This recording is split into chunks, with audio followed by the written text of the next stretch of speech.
সেমাইয়ের এই রেসিপিটি তৈরি করেছিলাম মেহমানদের জন্য। মেহমান আসার আগেই ফুরিয়ে গেল, খেতে এতটাই মজার। তো আপনারাও চাইলে এরকম একটি রেসিপি তৈরি করতে পারেন মেহমানদের জন্য। তো প্রথমে 1 প্যাকেট সেমাই নিয়েছি, সেমাইটাকে খুব ছোট করে ভেঙে নিয়েছি। তারপরে এখানে দিয়েছি একটি দারচিনি, মুখ ফেটানো 2টি এলাচ, আর দিয়েছি একটি লবঙ্গ, স্বাদ মতো এখানে দিয়ে দিচ্ছি চিনি। 1 টেবিল চামচ পরিমাণে এখানে অ্যাড করেছি ঘি, আর সামান্য পরিমাণে এখানে অ্যাড করেছি লবণ। আমার মতো যারা মিষ্টি খাবারে লবণ পছন্দ করেন তারা এরকম 1 চিমটি পরিমাণে লবণ অ্যাড করতে পারেন। তো সবগুলো উপকরণ ভালো করে মিশিয়ে নিচ্ছি, আর এমনভাবে মিশাতে হবে যেন চিনি এবং সেমাইটা খুব ভালোভাবে মিশে যায়। তো নাড়াচাড়া করে খুব ভালো করে মিশিয়ে নিচ্ছি। যখন এরকম ভালো করে মেশানো হয়ে যাবে তখন এখানে অ্যাড করতে হবে রেগুলার নর্মাল পানি। আপনারা এই পানির পরিবর্তে এখানে লিকুইড দুধও অ্যাড করতে পারেন। তো এখানে আধা কাপের চেয়ে সামান্য একটু বেশি পরিমাণে পানি দিয়েছি। পানিটা দিয়ে নাড়াচাড়া করে সেমাইটাকে সিদ্ধ করে নিচ্ছি। যখন এরকম সিদ্ধ হয়ে যাবে ওই পর্যায়ে এখানে অ্যাড করছি পাউডার দুধ। আর এই পাউডার দুধ দেওয়ার পর আবারও খুব ভালো করে মিশিয়ে নিতে হবে সেমাইয়ের সাথে। তো নাড়াচাড়া করে খুব ভালো করে মিশিয়ে নিচ্ছিলাম। যখন ভালো করে মেশানো হয়ে যাবে তখন চুলার আঁচ বন্ধ করে দিয়ে তারপরে ঠান্ডা করে নিয়েছি। তারপর এখানে দিয়েছি একটি ডিম, দিয়ে দেবো এখানে স্বাদ মতো কনডেন্স মিল্ক দিয়ে একটু মেখে নিচ্ছিলাম। তারপর আমার মনে হয়েছে যে এখানে তো আমি নারকেল ব্যবহার করিনি, তারপর এখানে অ্যাড করেছি শুকনো নারকেল কোরানো।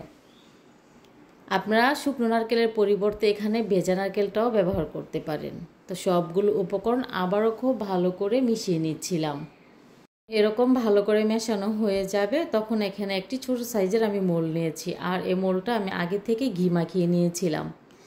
নেওয়ার পর আমি কিভাবে তৈরি করছি এই সেমাই মিষ্টিটা আপনাদের দেখেই বুঝে নিতে হবে। তো সেমাইটা দিয়ে দেওয়ার পর আঙুল দিয়ে এরকম চেপে চেপে তারপরে মিলে নিচ্ছিলাম। আর এরকম ভালো করে যখন সেট হয়ে যাবে, আর সেট হয়ে যাওয়ার পর দিয়ে এরকম একটু আলতো হাতে চেপে দিলে হবে, তারপরে সুন্দর মতো মিষ্টিটা বেরিয়ে আসবে। তো এভাবে করে আমি সবগুলো মিষ্টি তৈরি করে নেব।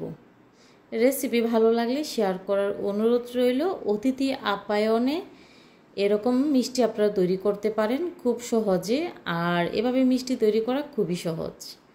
তো সবগুলো মিষ্টি আমার তৈরি করে নেওয়া হয়ে গেছে। তারপর চুলে একটি প্যান বসিয়ে দিয়েছি। প্যানটা যখন গরম হয়ে গেছে তখন এখানে দিয়েছি রেগুলার রান্নার তেল, আর তেলের মধ্যে এই মিষ্টিগুলোকে আগে ফ্রাই করে নিচ্ছি।